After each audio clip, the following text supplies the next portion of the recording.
ಕೆಲವು ಸ್ಕೂಟರ್ಗಳು ಪ್ರಾಡಕ್ಟ್ಸ್ ಆದರೆ ಇನ್ನು ಕೆಲವು ಸ್ಕೂಟರ್ಸ್ಗಳು ಮೆಮರೀಸು. ನಮ್ಮ ಇಂಡಿಯನ್ ಫ್ಯಾಮಿಲೀಸ್ಗೆ ಮಾರ್ಕೆಟಿಗೆ ಹೋಗೋದು, ಮಕ್ಕಳನ್ನ ಸ್ಕೂಲಿಗೆ ಡ್ರಾಪ್ ಮಾಡೋದು, ಆಫೀಸ್ಗೆ ಹೋಗೋದು, ಈ ಥರ ಎಷ್ಟೊಂದು ಮೆಮರೀಸ್ ಇದೆ. ಅದೇನೇ ಒರಿಜಿನಲ್ ಕೈನೆಟಿಕ್ DX. ನನಗಂತೂ ನಮ್ಮ ಕನ್ನಡ ಸೀರಿಯಲ್ಗಳಲ್ಲಿ ಆ ಗಾಡಿನ ನೋಡಿದ್ದು ಎಷ್ಟೊಂದು ಚೆನ್ನಾಗಿ ನೆನಪಾಗ್ತಾ ಇದೆ. ಕ್ಲಿಂಗ್ ಅಂತ ಆ ಸ್ಟಾರ್ಟ್ ಸೌಂಡು ಸಖತ್ತುಗುರು. ಇವತ್ತು ದ ಲೆಜೆಂಡ್ ಈಸ್ ಬ್ಯಾಕ್.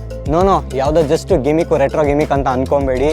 ಇದನ್ನು ಆ್ಯಕ್ಚುಲಿ ಕರೆಕ್ಟಾಗಿ ಚೆನ್ನಾಗಿ ಮಾಡಿದ್ದಾರೆ, ಜಸ್ಟ್ ಕಾಪಿ ಪೇಸ್ಟ್ ಮಾಡಿದ್ದಾರೆ ಅಂತಲೂ ಅನ್ಕೋಬೇಡಿ. ಇದು ನಿಮಗೆ ಹೊಸ kinetic DX plus EV. Front apron ಅಷ್ಟೇ, ಇದು ಸಖತ್ತಾಗಿದೆ.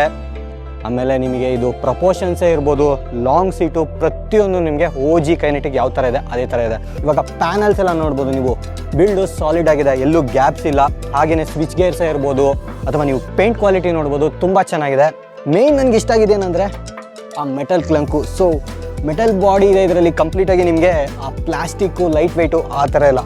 OG ಕೈನೆಟಿಕ್ ಯಾವ ಥರ ಇತ್ತು ಆ ಒಂದು ಸ್ಟರ್ಡಿನೆಸ್ಸು, ಆ ಒಂದು ಪ್ರಾಪರ್ ಬಿಲ್ಡ್ ಫೀಲು ಕಂಪ್ಲೀಟ್ ಆಗಿದೆ ಇದರಲ್ಲಿ ಅಂತಲೇ ಅನ್ಬೋದು. ಇವಾಗ ಈಸಿ ಚಾರ್ಜ್ ಇರ್ಬೋದು ಅಥವಾ ಈಸಿ ಫ್ಲಿಪ್ ಫುಟ್ ರೆಸ್ಟ್ ಇರ್ಬೋದು, ಈ ಥರ things, small things, keyless ignition think ಮಾಡಿ ಚೆನ್ನಾಗಿ ಮಾಡಿದ್ದಾರೆ ಗಾಡಿನ. ಸ್ನೇಹಿತರೆ, ಗಾಡಿನ ಜಸ್ಟ್ ರೈಡ್ ಮಾಡಿ ಬಂದ್ವಿ.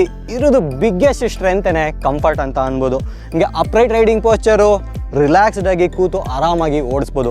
ಸೊ ಇದರೊಳಗೆ ನೀವು ಒಂದು ಫುಲ್ ಫೇಸ್ ಹೆಲ್ಮೆಟ್, ಒಂದು ಹಾಫ್ ಫೇಸ್ ಹೆಲ್ಮೆಟ್ ಏನಾರು ಇಡ್ಬೋದು, ಇಲ್ಲ ಸಣ್ಣ ಪುಟ್ಟ ಐಟಮ್ಗಳು ಇಡ್ಬೋದು. ಮೊಬೈಲ್ ಹೋಲ್ಡರ್ ಇದೆ, ಜೊತೆಗೆ ನೀವು ಚಾರ್ಜ್ ಕೂಡ ಹಾಕ್ಬೋದು ಮೊಬೈಲು. ಸೊ ಓವರ್ ಆಲ್ ನಿಮಗೆ ಆ ಥರ ಕಂಫರ್ಟು ಚೆನ್ನಾಗಿದೆ ಅಂತ ಅನ್ಬೋದು.